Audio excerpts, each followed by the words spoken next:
نحمد و نصلی علی رسول الکریم اما بعد فاعوذ باللہ من الشیطان الرجیم بسم اللہ الرحمن الرحیم وعن ابی درداء قال حضرت ابو درداء رضی اللہ تعالیٰ عنہ بیان کرتے ہیں اوصنی خلیلی میرے خلیل نبی صلی اللہ علیہ وسلم نے مجھے وصیت کی ان لا تشرک باللہ شیئا اللہ کے ساتھ کسی کو شریک نہ بنانا وَإِن قُطَعْتَ وَحُرَّقْتَ خواہ تمہیں ٹکڑے ٹکڑے کر دیا جائے خواہ تمہیں جلا دیا جائے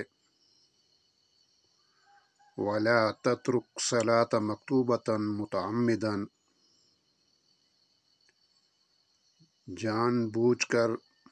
فرض نماز کو نہ چھوڑنا نہ ترک کرنا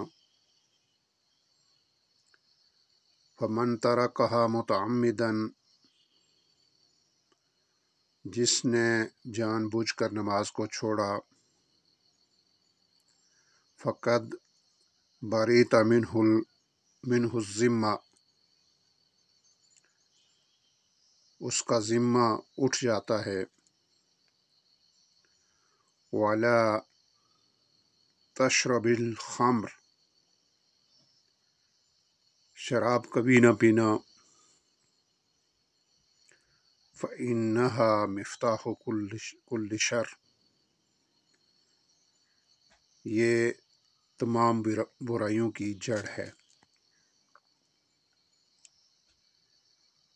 اس حدیث میں حضرت ابو درداء رضی اللہ تعالیٰ عنہ نے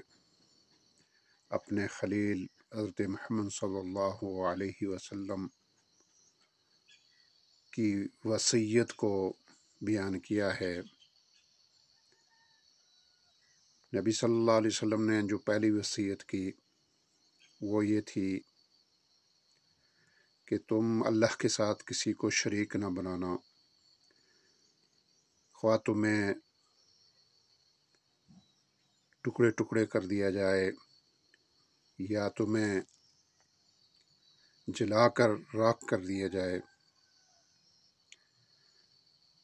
دوسری وصیت یہ کی کہ جان بوجھ کر فرض نماز کو کبھی نہ چھوڑنا اور جو کوئی بھی